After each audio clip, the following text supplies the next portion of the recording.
Woodpecker, Bowerbird und Oriole. White Feather hat gleich 3 neue traditionelle ELF-Mittelteile mit äußerst klangvollen Namen am Start.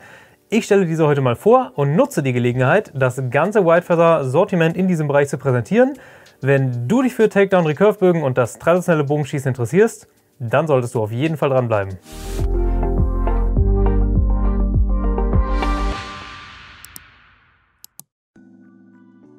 White Feather, das ist die Hausmarke des niederländischen Großhändlers JVD Archery. 2019 haben wir das erste Recurve-Mittelteil der Marke ins Sortiment aufgenommen. Es heißt Lark und das habe ich hier auch vor mir liegen.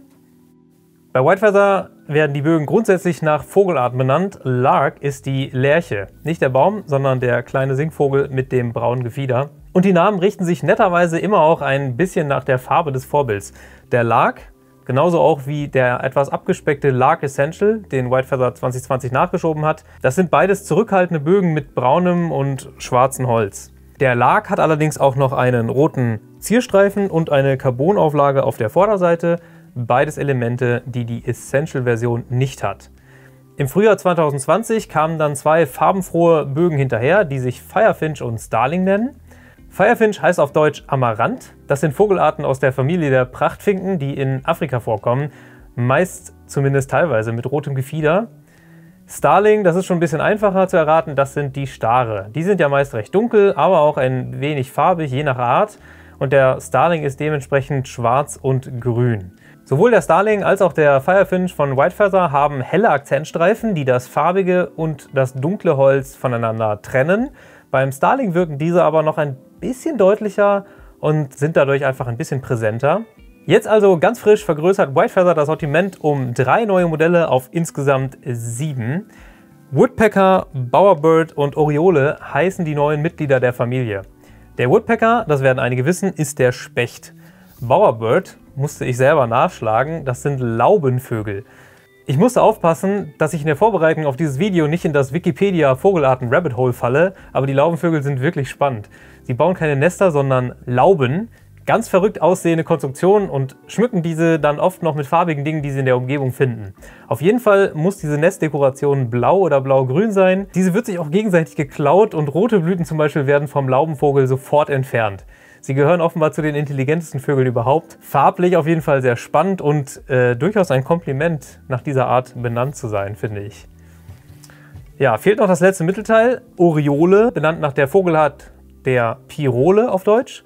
Sehr farbenfrohe Vögel, meist leuchtend gelb und deswegen auch dieses orangene Holz in der Mitte. Wir blenden jetzt auch mal die ganze Reihe der verfügbaren Mittelteile ein, also Lark, Lark Essential, Firefinch, Starling, Woodpecker, Bowerbird und Oriole.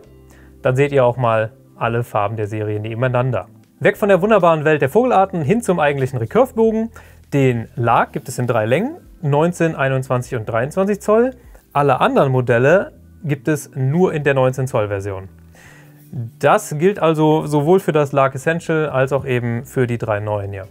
Die passenden Wurfarme von White Feather, Flight, sind lange Wurfarme, womit auch mit den 19 Zoll Mittelteilen ein 64 Zoll langer Bogen entsteht, was ja für Jagdrecurves schon relativ lang ist. Die 21 und 23 Zoll Mittelteile ergeben dann entsprechend Bögen der Länge 66 und 68 Zoll. Die Serie steht gewissermaßen stellvertretend für einen größeren aktuellen Trend. Solche Mittelteile positionieren sich zwischen den puristischen, einteiligen Recurve-Bögen, an denen sich meist weder eine Schraube noch ein Gewinde befindet, und solchen Bögen wie Samick Discovery oder neu das Fivix Sirasoni, die eigentlich olympische Recurve-Mittelteile sind, die beim Waschen ein bisschen eingegangen sind. Zumindest sehen sie so aus. Hier können wir natürlich kein Visier montieren, aber es fehlen zum Beispiel auch Gewinde für einen Bogenköcher und ja, Buttongewinde gibt es natürlich auch nicht. Man kann diesen Bogen mit einer Kleberauflage schießen, aber vorbereitet ist er für das Schießen vom Shelf, also klassisch. Und ja, wir haben aber eben die ELF-Wurfarmaufnahme.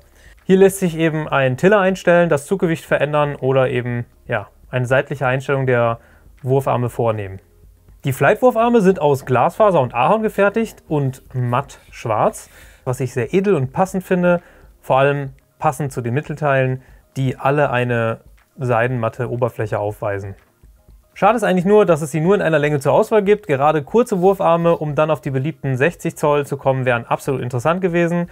So ist es eben ein sehr eleganter Recurve-Bogen mit einer vergleichsweise filigranen Form und langen Wurfarmen, was vor allem in Kombination mit dem kurzen Mittelteil eine besondere Optik gibt, in meinen Augen zumindest, und einen angenehmen Auszug.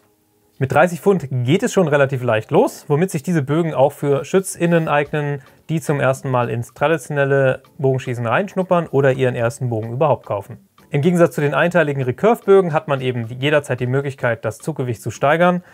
Ja, das ist natürlich klar der Vorteil. Ein Hinweis an dieser Stelle noch: Das Zugewicht der Flightwurfarme wird offenbar auf einem 25 Zoll Mittelteil ausgemessen, zumindest habe ich das so ermitteln können. Das heißt, hier muss man entsprechend der üblichen Faustformeln je nach Mittelteil noch mehr Zuggewicht annehmen. Beim 23 Zoll Lag und einer Ausdruckslänge von 28 Zoll kann man bei den 30 Pfund Wurfarmen von einem Zuggewicht von etwa 32 Zoll ausgehen.